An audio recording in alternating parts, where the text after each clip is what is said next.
Hello everyone, I'm Anita. I'm a holistic nutritionist, a health and wellness coach. I help busy people make lifestyle modifications for a healthier living. Today, I'm going to be speaking about anti inflammatory foods.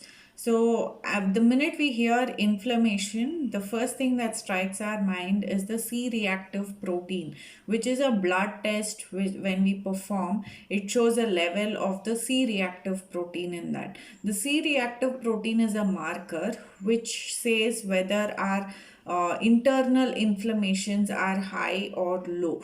Okay, so a low C reactive protein means there is no inflammation in the body. If there is a high C reactive protein value, it means to say that the body has inflammation internally.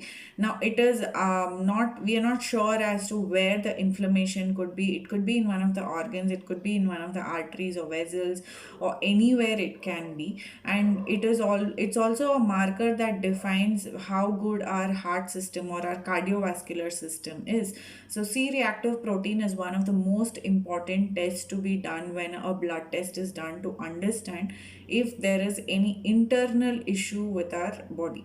Okay, so how do we deal with the C reactive protein, and what are the foods that cause inflammation, and what are the foods that we should be consuming to reduce inflammation in our body is all about what I'm going to say today. The first one in the list of inflammation causing foods is sugars. Now, when I say sugar, the first thing that strikes is probably the sugar that you add in your tea or coffee, but that's not the sugar that I'm talking about. I'm talking about the sugar in the processed foods that we tend to eat. There is something called a high fructose corn syrup, which is added in most of the bakery products and all the packaged foods that we tend to eat. This added sugar is actually the culprit, and it increases the inflammation in the body. The second most important thing that increases the inflammation in the body is the trans fats. You must have read in many of the packaged foods behind saying trans fats is it's trans fat free, or trans fats are at this percentage, or whatever that is, it's been written. But then these trans fats are artificial trans fats. They are also natural trans fats which are present in our dairy products, but those trans fats do not increase inflammation in the body. It's the artificial trans fats that increase the inflammation. Now, when I spoke about dairy products, the natural dairy products means the ones that you milk, for example, when you buy it, it gets spoiled in a day's time. That is the best kind of milk that you should be using, and not the milk that stays, has a shelf life of more than 24 hours. There are some milk which stays for a week or 10 days or a month. So these are things that you should be avoiding from your diet. You should always use natural perishable products. The easier, the faster its perishable time, the better the nutrients it contains. So always remember that, and use only products that are perishable. Okay. The third thing that increases our inflammation in the body is the vegetable oils that we use, or the refined oils that we tend to use. So, if you look a few years back, maybe in the time of our grandparents, for example, they were using oils which came from, the chuck, wherein it was freshly prepared and then filtered and just given. So these kind of oils which undergo less amount of processing do not contain trans fats in them, or the release of trans fats is much later even when heated. So this kind of oil is the best oil to use. The oils that we get today, which are in the refined form and have chemical additives into them, enriched with omega 3, enriched with vitamin D, enriched with vitamin E, and I don't know what not is being added into them in the chemical format. These oils release more trans fats than what it should, and that causes issue with the inflammation in the body. So it's best that you move back to the traditional oils like the groundnut oil, the till oil, the coconut oil, these kind of oils to be used in our diet, which are cold pressed and filtered only, and not the refined oils. So, what should you do about reducing the inflammation in the body, or use anti-inflammatory things? How do you reduce the inflammation, right? So these are 5 things that you need to do to reduce inflammation in the body. The first and foremost is move from refined oils to cold pressed oils. That's the first thing that you do. The second thing that you do is load your diet with anti-inflammatory foods. So in that list, the first thing I would say is turmeric. It's an excellent anti-inflammatory food. Always use an organic turmeric form.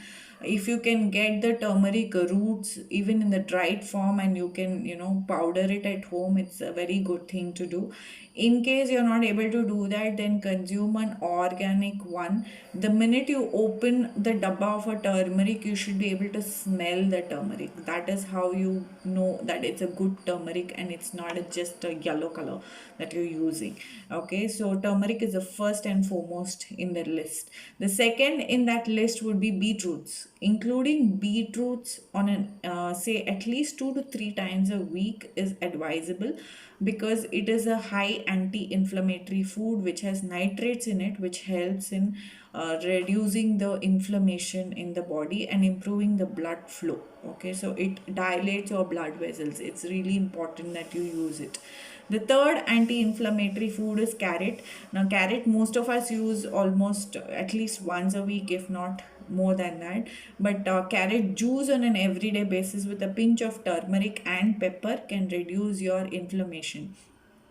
The last and final in that list would be cucumber. Now, cucumber can be had on an everyday basis as a salad. If it is in season, is the best thing. And mostly we get cucumbers all around the year, so it is something that you can include on an everyday basis into your diet. It can be had as one of your salads for sure. So these are like foods that can help you in anti-inflammation.